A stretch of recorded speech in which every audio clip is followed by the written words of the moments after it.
तो आप सबका इंतजार बस यहीं खत्म होता है, क्योंकि आज हम आपके सबसे पसंदीदा एपिसोड का दूसरा भाग लेकर आए हैं। आज हम आपको इस वीडियो में भारत के कुछ और भूतिया जगहों के बारे में बताने जा रहे हैं।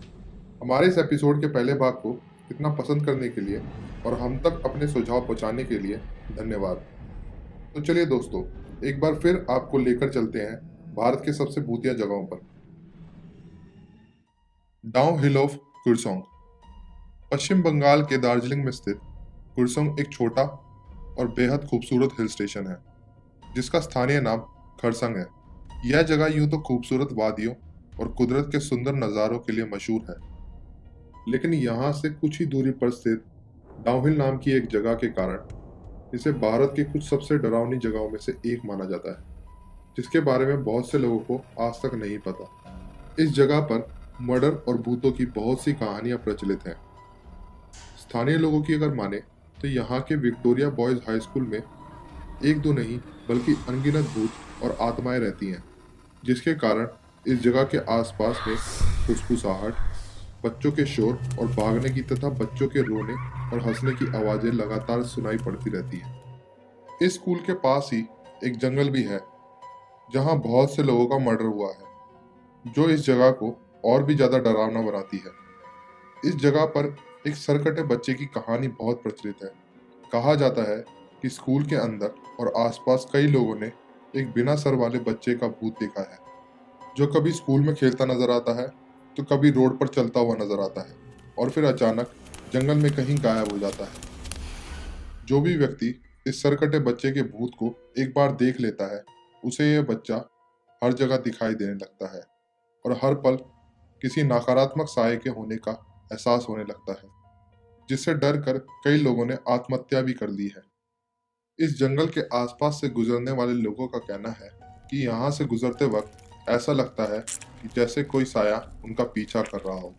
स्कूल से जंगल के बीच के रास्ते में आप किसी भी टाइम गुजरते वक्त खुद को अकेला महसूस नहीं करेंगे, क्योंकि यहाँ हमेशा कोई साया आप पर नजर रखे होता है। मुकेश मिल्स। मुकेश मिल्स मुंबई के कोलाबा में स्थित है। एक जमाने में यहाँ बहुत से मजदूर काम किया करते थे, लेकिन एक रात इस फैक्ट्री में आग लग गई, जिसकी चपेट में आने से कई लोगों की जान चली गई, जिसके बाद से ही मुकेश मिल्स हमेशा के लिए बंद कर दी गई।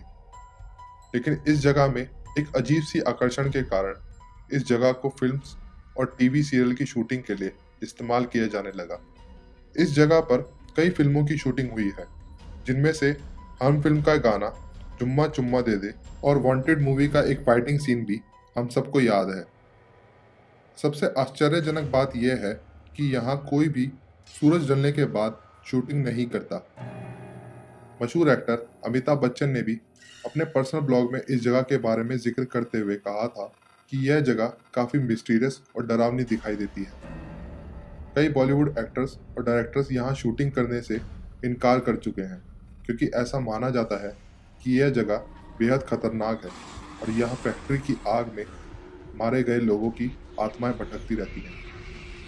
ऐसे ही एक हादसे के बारे में बॉलीवुड एक्ट्रेस काम्या पंजाबी ने भी अपने इंटरव्यू में बताया। उन्होंने बताया कि एक बार शूटिंग करते वक्त उनकी एक साथी एक्ट्रेस अचानक कुछ अजीब सा बर्ताव करने लगी। उसकी हरकतों से ऐसा लग रहा था कि मानो उस लड़की के शरीर में कोई आत्मा प्रवेश कर गई, क्योंकि अचानक उसके चेहरे पर तनाव और उसकी आवाज़ किसी मर्द जैसी हो गई थी।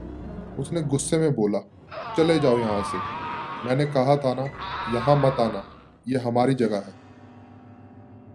इस घटना को देखकर सारा क्रू सख्ते में आ गया और तुरंत ही अपना सारा सामान पैक करके वहां से निकल गया, और उसके बाद से ही यहाँ शाम को शूटिंग करने कोई नहीं आता। शनिवार वाड़ा फोर्ट। पश्चिमी भारत के पुणे में स्थित शनिवार वाड़ा फोर्ट भारत की कुछ सबसे भूतिया जगहों में से एक माना जाता है। यूं तो यह जगह एक आम किले जैसा लगता है, लेकिन पूर्णिमा की रात को यहाँ कुछ ऐसी डरावनी घटनाएं होती हैं जिन्हें देखकर इस किले की फौलाद जैसी दीवारें भी कांप उठती हैं। ऐसा बताया जाता है कि पूर्णिमा की रात यहाँ की सबसे डरावनी रात होती है, क्योंकि उस रात पूरा शनिवार वाला फोर्ट एक नवयुवक की चीखें और चिल्लाने की आवाज़ों से गूंज उठता है।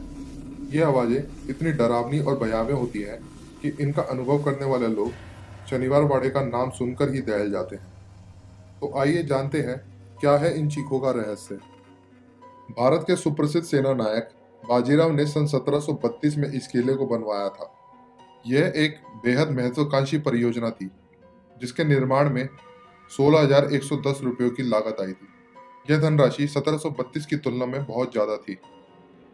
बाजीराव और उनके बेटे बालाजी राव की मौत के बाद बाजीराव के सबसे छोटे पोते नारायण राव ने पेशवा की गद्दी संभाल ली और महज 16 साल की आयु में उनको पेशवा बना दिया गया। लेकिन राज्य का कार्यभार नारायण राव के चाचा रघुनाथ राव संभाला करते थे। 30 अगस्त 1773 की रात को 16 साल के नारायण राव की षड्यंत्र करके हत्या कर दी गई। जब हत्यारे उनकी हत्या के लिए किले में घुसे तो नारायण राव खतरे को भांपते हुए अपने कमरे से भाग निकले। वे अपनी जान बचाने के लिए किले में इधर उधर भाग रहे थे और काका माला बचावा यानी चाचा मुझे बचाओ की गुहार लगा रहे थे। लेकिन उस रात कोई भी उनकी जान बचाने नहीं आया और नारायण राव को मौत के घाट उतार दिया गया। कुछ इतिहासकारों का दावा है कि नारायण राव की हत्या उनके चाचा ने ही करवाई थी और तब से नारायण राव की आत्मा इस किले में भटक रही है और अपने आखिरी शब्दों को दोहराती रहती है। पूर्णिमा की रात के सन्नाटे में डूबी यह हवेली नारायण राव की चीखों से गूंज उठती है और इस डरावनी घटना के बहुत से प्रत्यक्षदर्शी भी हैं। भूतों की रहस्यमय दुनिया के सफर में आज बस इतना ही। हम जल्द ही लौटेंगे एक नए मिस्ट्री से भरे एपिसोड के साथ। आपको हमारा ये वीडियो कैसा लगा हमें कमेंट्स के माध्यम से जरूर बताएं और हमारे चैनल को सब्सक्राइब करना ना भूलें।